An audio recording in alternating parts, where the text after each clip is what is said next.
Hello, hello, hello. How is everyone doing today? Welcome to today's podcast of Her Version, a podcast dedicated to hearing stories of struggle to triumph, a platform that allows individuals to tell their truth in order to inspire and uplift others.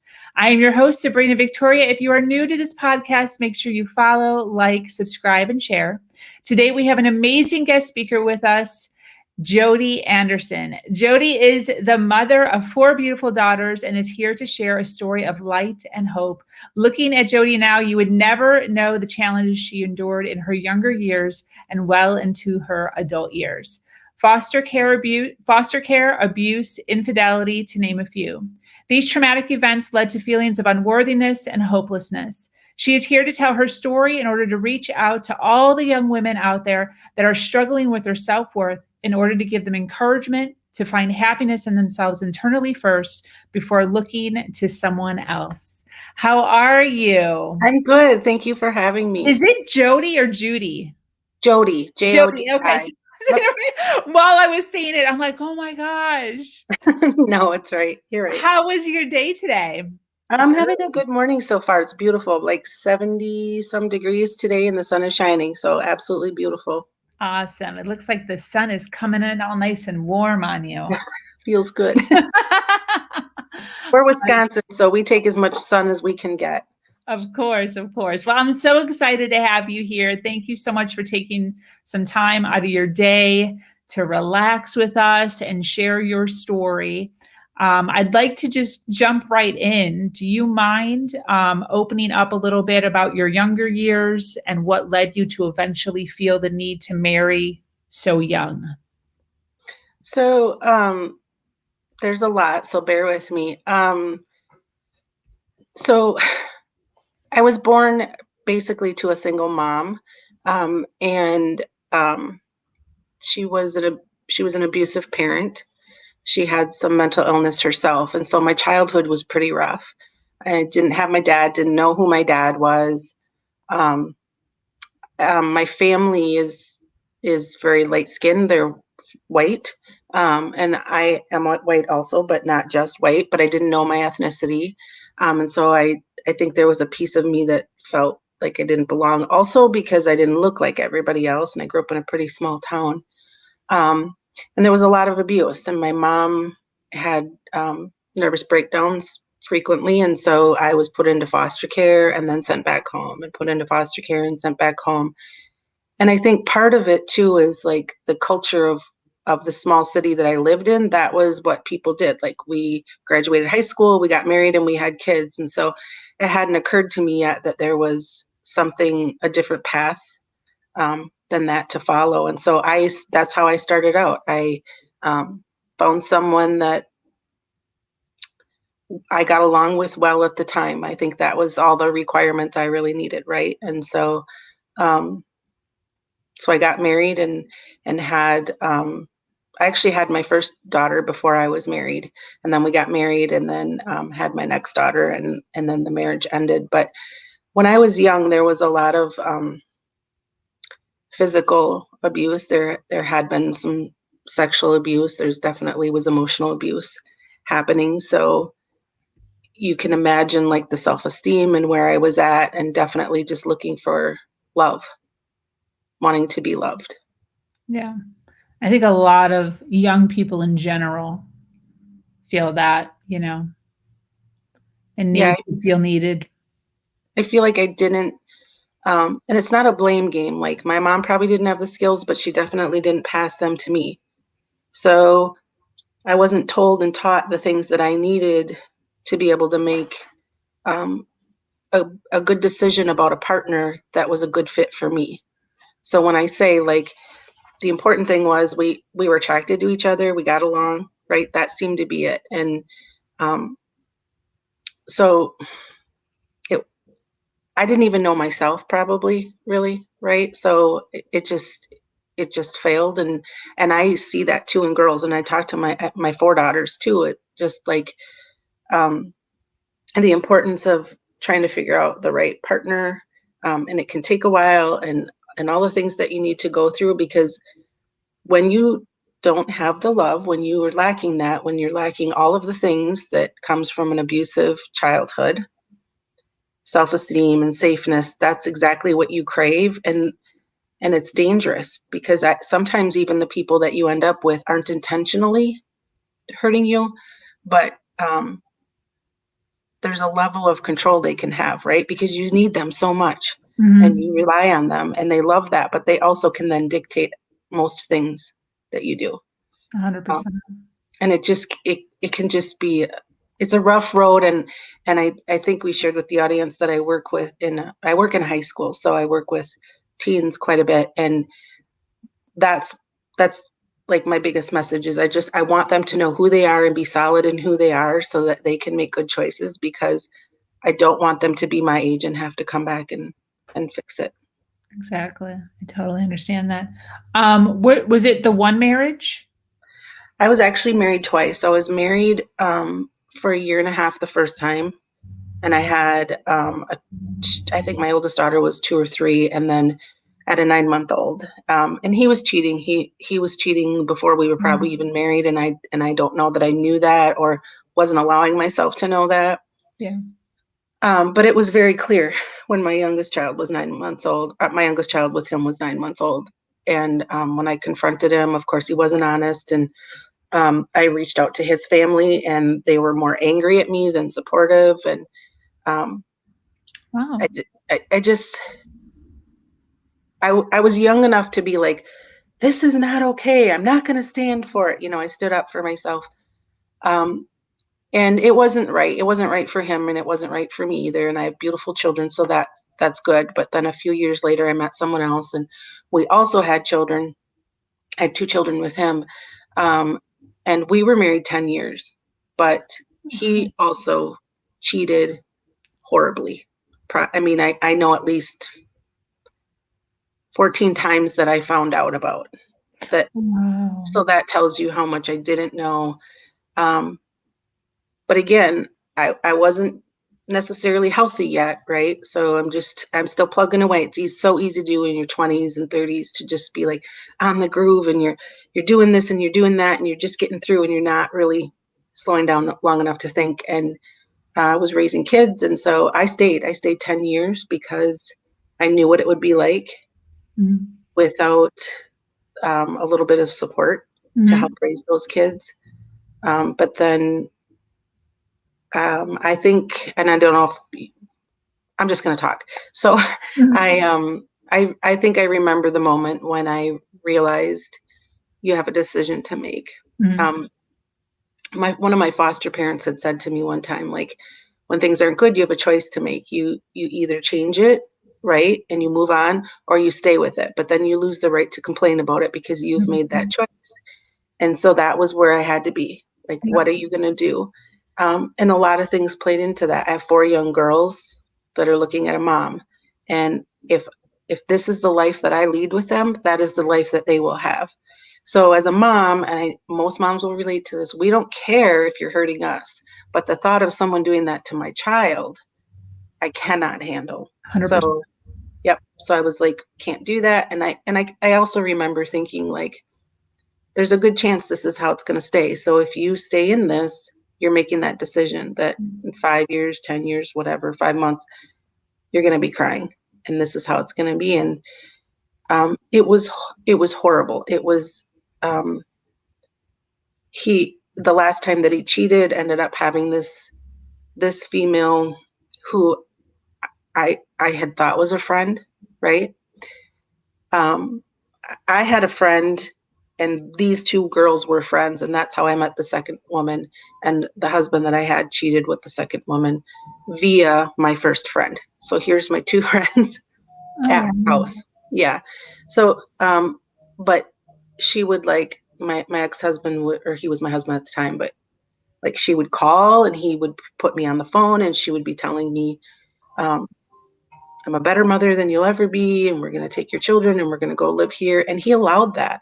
And I allowed him to allow that. Right. I mean, it's garbage. I would never stand for that with my children. So I don't know. I think grace of God,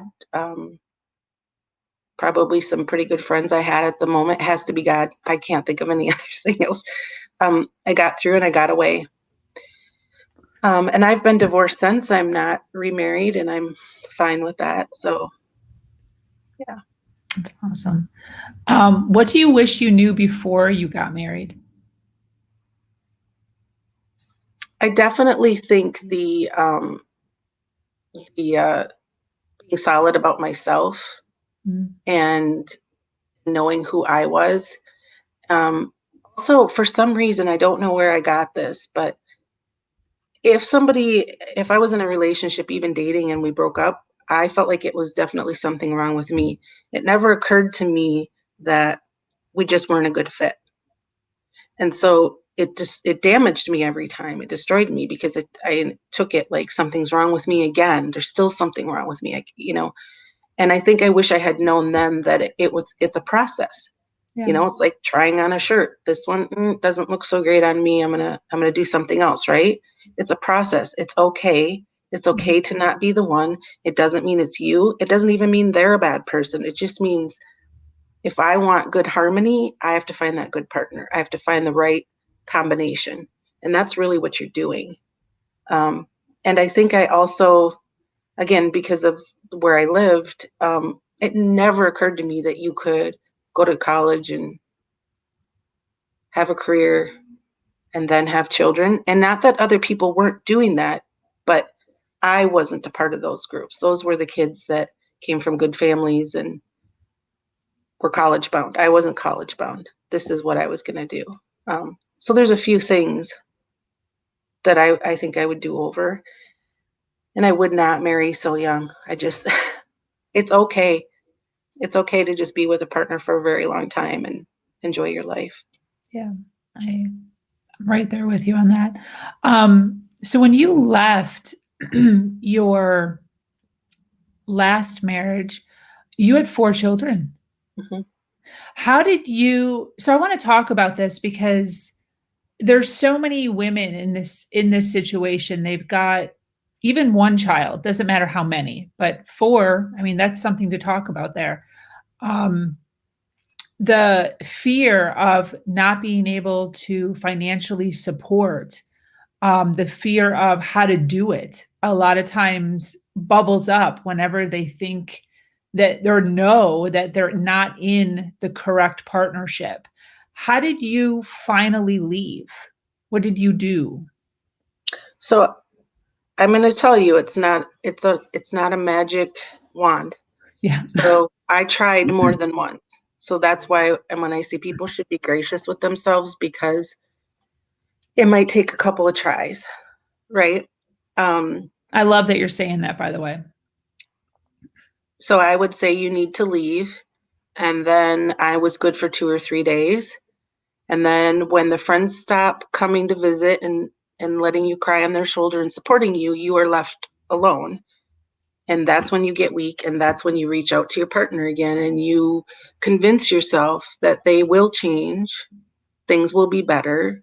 Because ultimately, people entered into a marriage to make it work. None of us want it to end. It's really about you just need to get honest and true to yourself. Take yourself to a space where it is just you. It is just Jody talking to Jody. Jody, that was a little girl, Jody that's growing up, and Jody that's the mom of the 4 kids. Talk to just her and everyone else leaves and be honest. What's really happening and what do you think? If you were talking to a friend, what would you tell them? What do you think is really going to happen? Because that's probably going to happen. And you should be your best friend, right? Right. So, you know what I did? I had food stamps. I had Badger Care.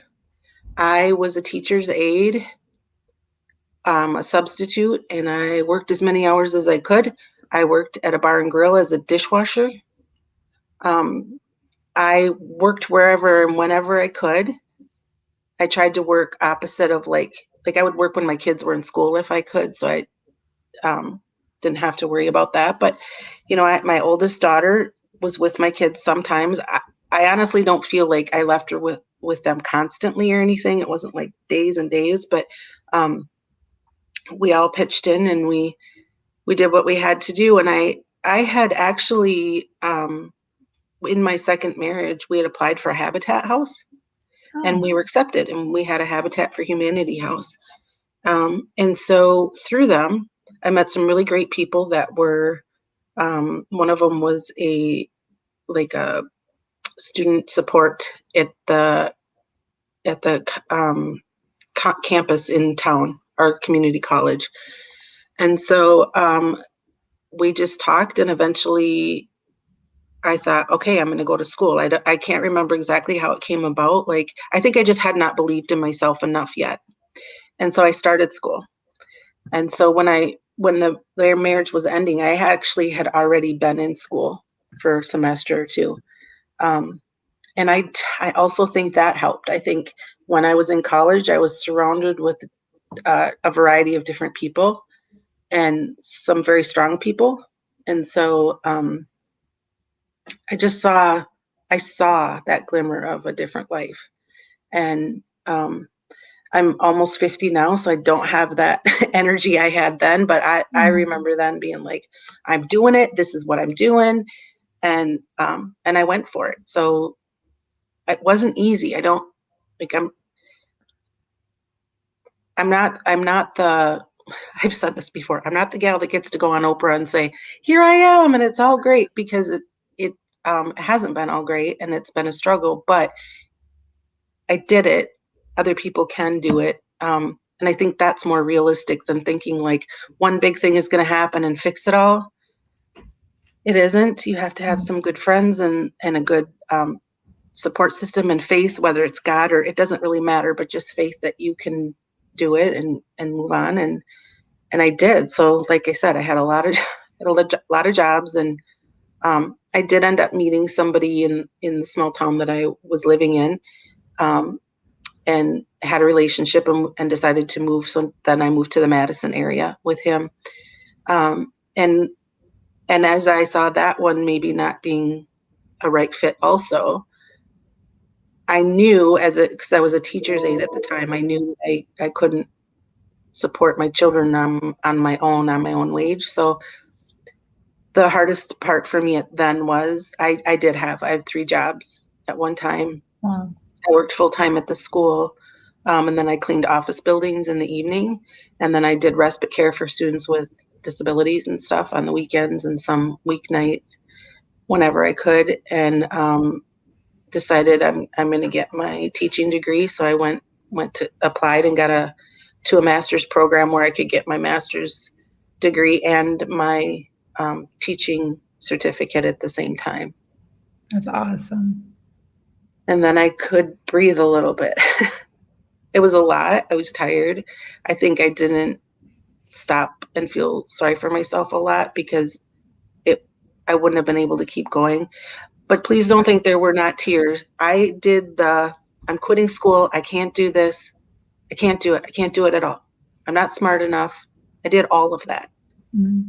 I saw a counselor. I encourage people to do that. I think everybody in the world needs a counselor. It's somebody that's not technically your friend that will give you real advice, right? And help you just be someone to lean on. And I remember her saying to me, like, "Hey, Jody," because I was like, "I can't do this master's. I can't do it." And I remember her saying, "So let's talk about this. Have you ever felt this way in college before?" And I said, "Yes." And she said, and did you quit? Did you fail? And I said, "No." And she said, "Well, what are some of the things that you did?" I said, "I reached out to the professors, and I worked really hard, and all of these things." And she said, "That's what you're going to do now. Like, you have to look at how you've handled it and remember you didn't fail then. You're not going to now. It's going to be okay." And I still use that today. Like, what are the chances that that's going to happen? How did it work out last time? It's been a very long journey. I'm getting exhausted thinking about my life. I can relate on a few of those aspects.